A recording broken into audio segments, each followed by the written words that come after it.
التفاحة النهاردة فيها فنان محترم وربع، مش إلا ربع، غاوي شر بس مش شرير. تعالوا نشوف النهاردة تفاحتي فيها مين.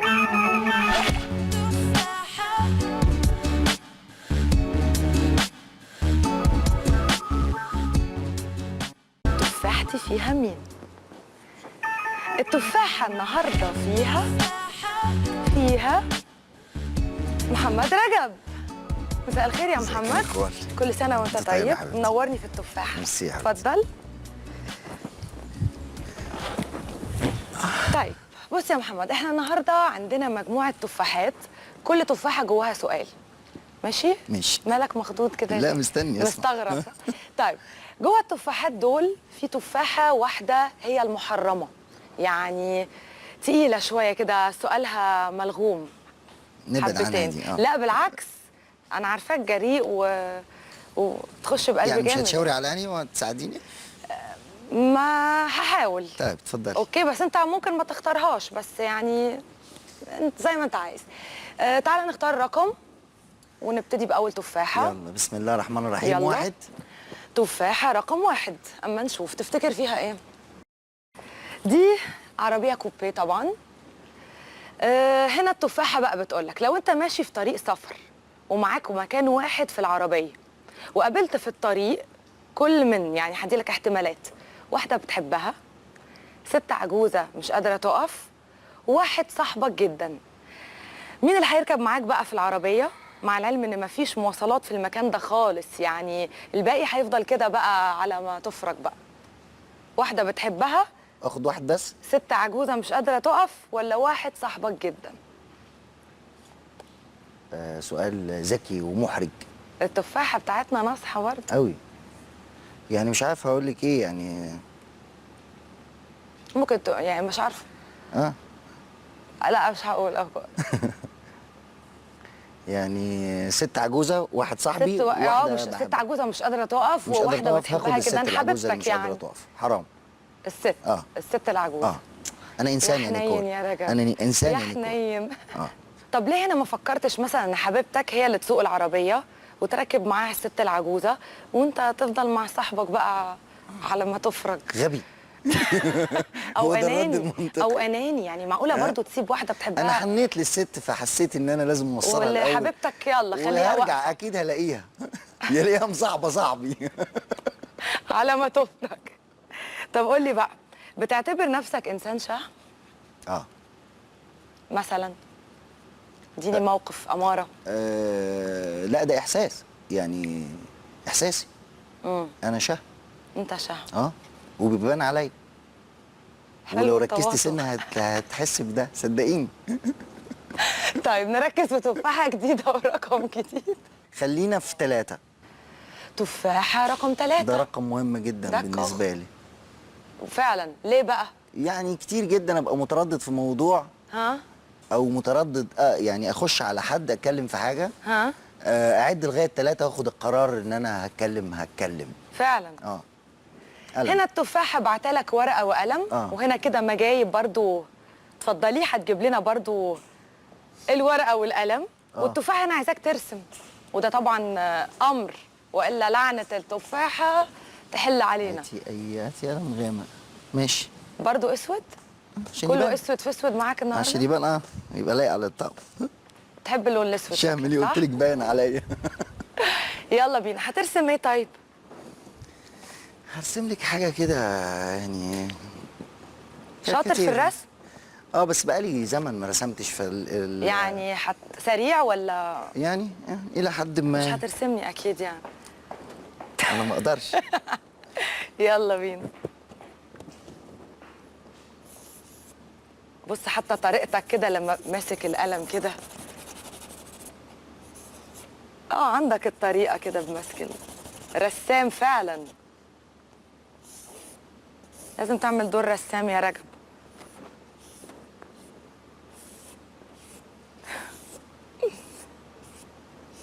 طبعا انا مش متحكم.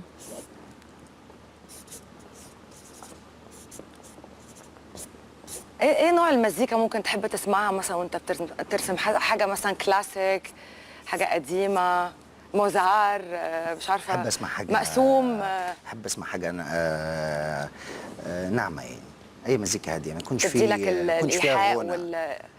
والالهام وكل الجو ده، انك يعني تطلع بلوحه حلوه. طب ده ايه اللي بترسمه؟ ده كان مدرس اولا ده يعني مبدئيا ده راجل ملوش شعر من فوق، اقرع. اقرع. طب وليه الصوره دي اللي جت على دماغك؟ ده كان مدرس انجليزي بيديني في ثانويه عامه، كان اسمه محمد رجب. قولي بقى، صحيح ان عيلتك اتصدموا لما قررت ان انت تخش كليه الفنون الجميله؟ لا، هم اتصدموا لما قررت ان انا امثل. اوكي تمام. احكي لي بقى ايه اللي صدمهم؟ امثل دي يعني كانت برضو نظريه صعبه شويه، يعني الواحد بيفكر يطلع دكتور مهندس ضابط، لكن يمثل هتلاقيها برضو مهنه صعبه شويه، يعني الواحد يصحى الصبح يروح فين او يروح لمين، يعني فاهم ازاي؟ لكن اي بس ده السبب يعني، بس ده يعني انت بتتكلمي في حاجه كانت متشافه انه موضوع صعب، وفي نفس الوقت مش مهنه، وهي بتفضل وقت مش مهنه لغايه ما بتصل الى الاحتراف، ساعتها بتبقى مهنه. نروح لبريك ونرجع تاني مع التفاحه. ورجعنا تاني ومع التفاحه ومع ضيفي محمد رجب. نختار تفاحه جديده بقى. احنا كده دخلنا في رقم ارقام جديده، 5 و5 و6 و7 و8، والتفاحه اللي عماله تتنطط دي. خلينا في 8. طب خايف من الملغومه ليه؟ ما تيجي نختار. مش مرتاح لها. ليه كده؟ قلبي ليه؟ قلبي مش مرتاح لها. طبعا قلبك هيرتاح لرقم كام؟ خلينا في 8. رقم 8. طب ما جايز دي تطلع برضو ألغم منها، ايش ضمنك؟ رقم 8 تفتكر جواه ايه؟ اللي يطلع فيه اختلاف. تفتكر جواه ايه؟ ها؟ اخر كلام؟ اخر كلام. ماليش دعوه. لمبه والله ماليش دعوه، انا قلت لك. لمبه حمراء. اصل كله احمر عندنا في البرنامج، ولمبه حمراء كبير جدا. ايه مالك كده علقت لمبه حمراء كده؟ اصل اللمبه الحمراء بتاعت الليالي الحمراء. مالها الطريقه دي؟ قلقت ليه؟ بترمز لايه اللمبه الليالي الحمراء؟ ايه؟ بترمز لايه؟ بالنسبه لي انا لليله الحمراء. يا سلام. طب بص بقى، هنا التفاحه جايبه لك مع الليله الحمراء لمبه حمراء. ركز معايا انا هنا. اوكي. بتقول لك لو ست جميله عرضت عليك سهره حمراء بلمبه حمراء لمبه حمراء بلون اللمبه، ماشي؟ هدي لك 3 احتمالات. هتعمل ايه؟ هتضعف وتوافق، هتقول لها ابعدي عني انا متجوز، ما هو ممكن يا جماعه يا تفاحه برضو يعني تعرض عليه ده وهو لسه اعزب مش متجوز. او هتقول لها اديني فرصه افكر. انا متجوز. طب تعالى نقول انت مش متجوز واعزب. مش متجوز واعزب. احتمال تاني بقى، مش هتسلم مني. اديني فرصه افكر. ياه، لو مش متجوز. مهما كانت يعني التفاحه ولا اللمبه؟ مهما كانت لو جايب لمبه الليله، مهما كانت الليله هترسي على ايه؟ مهما كانت الليله هترسي على ايه؟ ايه؟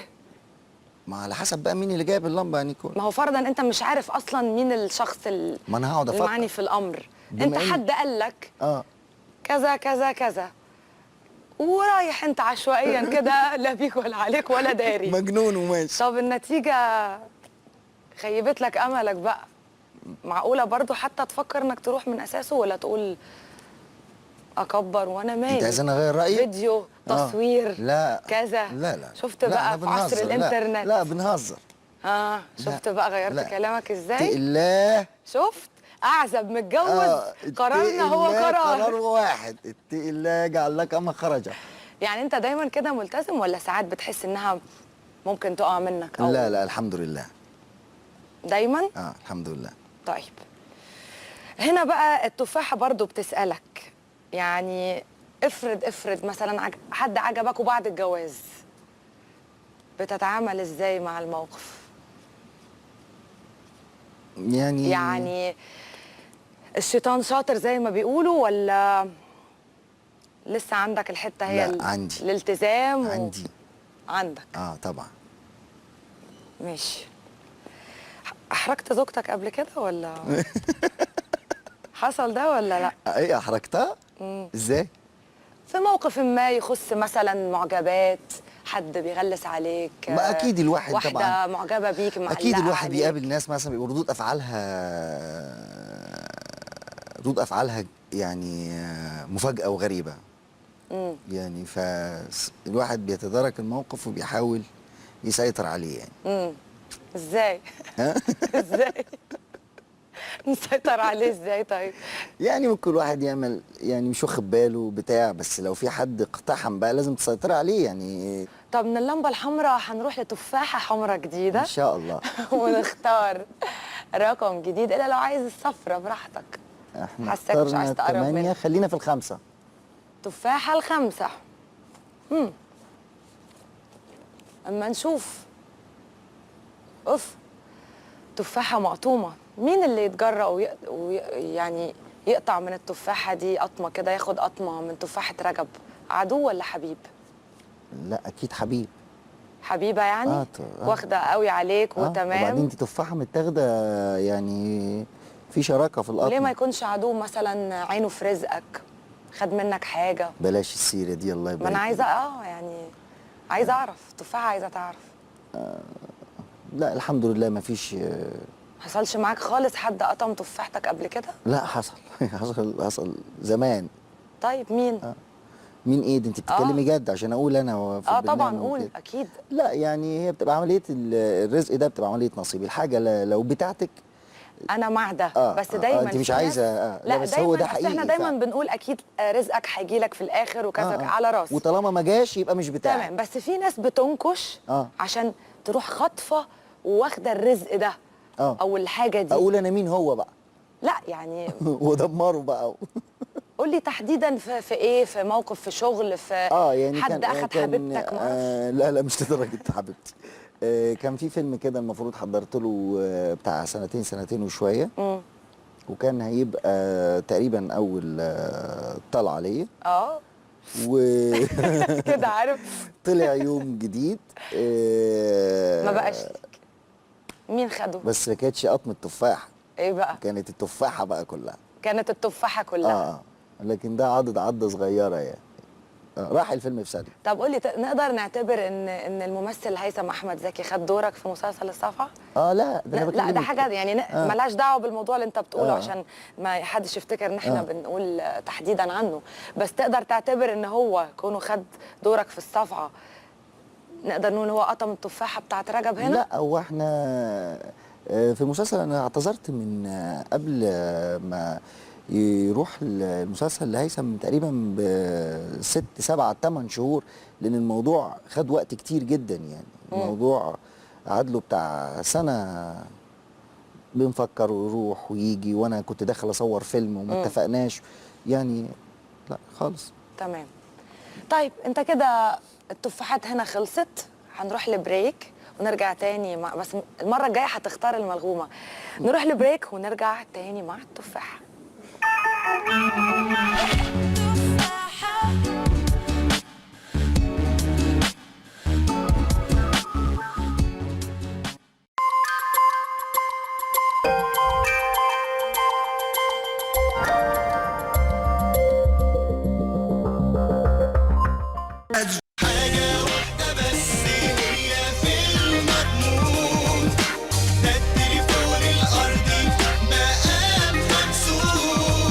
الأرضي من مصر للاتصالات ب50 جنيه شامل التركيب واشتراك 3 شهور و50 دقيقة مجانية.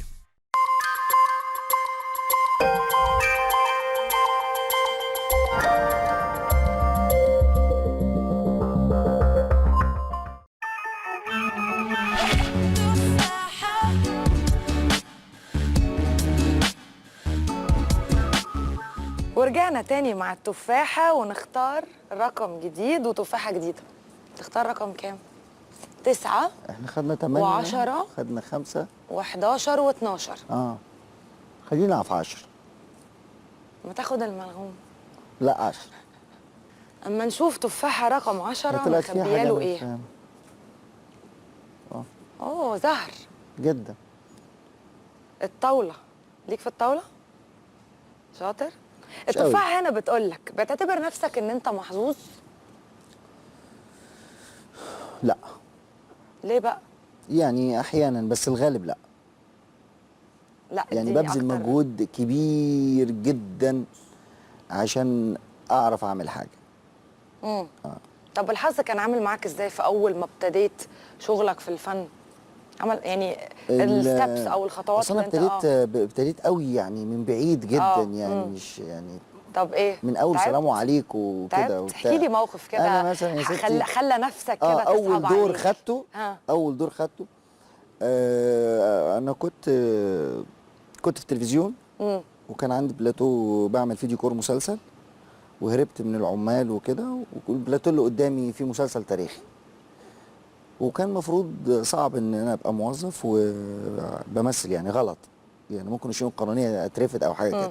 فدخلت اتنكرت بشكل مبالغ جدا، اللي هو لزقت حاجات بالكله وجو كده، ودخلونا جامع. المفروض واحد يخش لشخصيه معينه كده في الجامع يقول له دكانك اتحرق.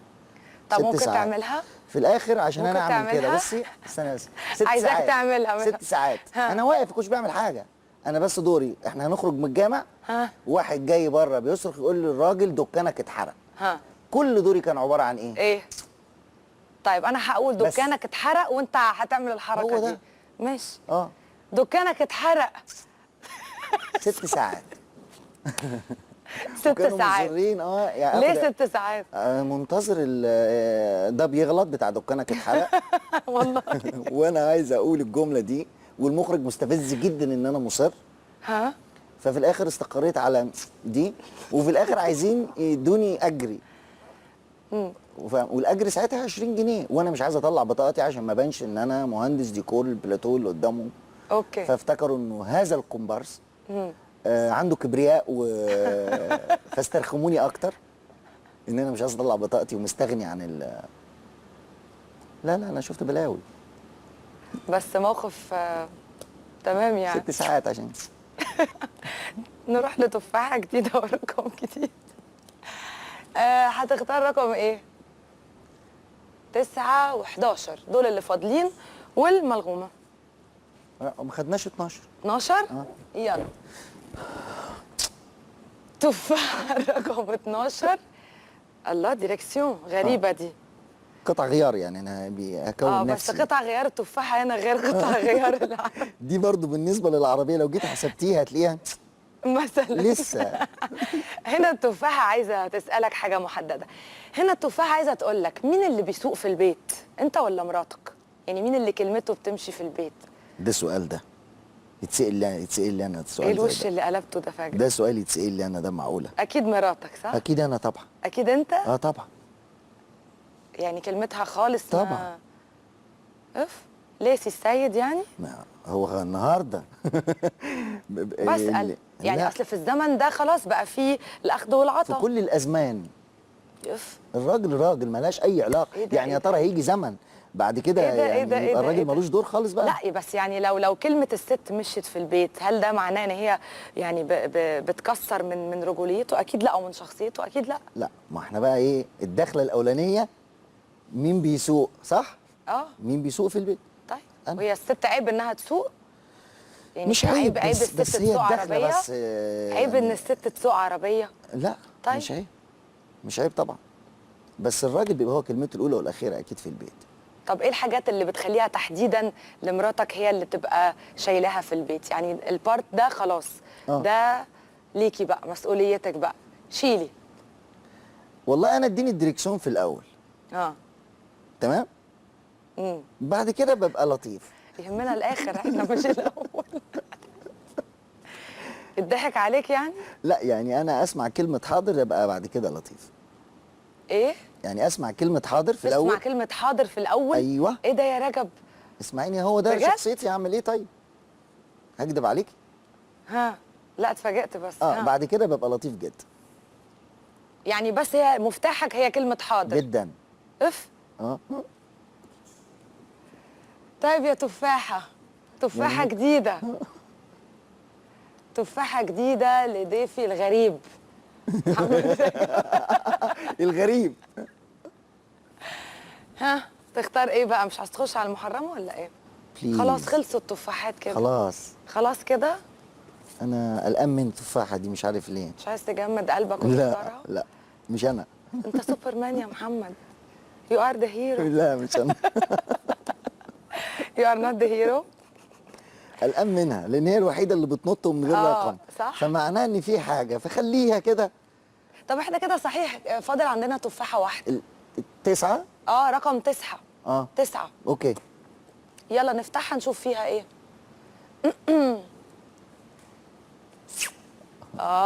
شوف بقى مين اللي جالك بقى. كريم. كريم. بتشوف نفسك انت احلى ولا كريم؟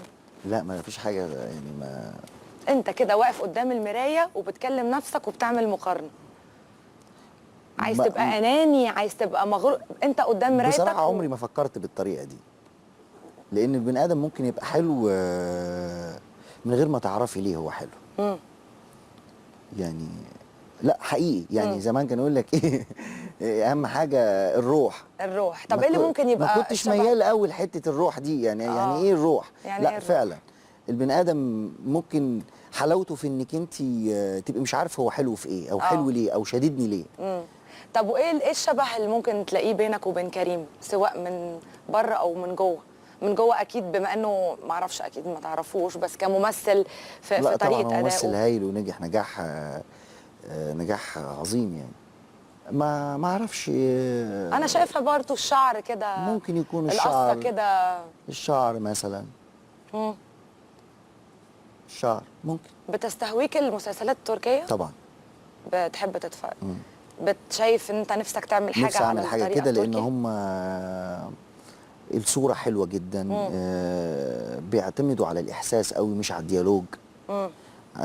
مساحه الرومانسيه عاليه، فيها تشبع كبير. صح. واتمنى طبعا ان اعمل حاجه كده تفضي طاقه التمثيل اللي جوه الواحد. ان شاء الله. إن شاء انا الله. انبسطت فيك النهارده يا محمد، كده التفاحات خلصت وانت ما اخترتش المحرمه. جميل بجد. وانا عايزه اقول لك كل سنه وانت طيب. انت طيبة. ونورتني النهارده، ويا رب بالتوفيق في كل حاجه بتعملها. وكده تفاحتنا للنهارده خلصت. استنونا مع تفاحه جديده بكره ان شاء الله. كل سنه وانتم طيبين.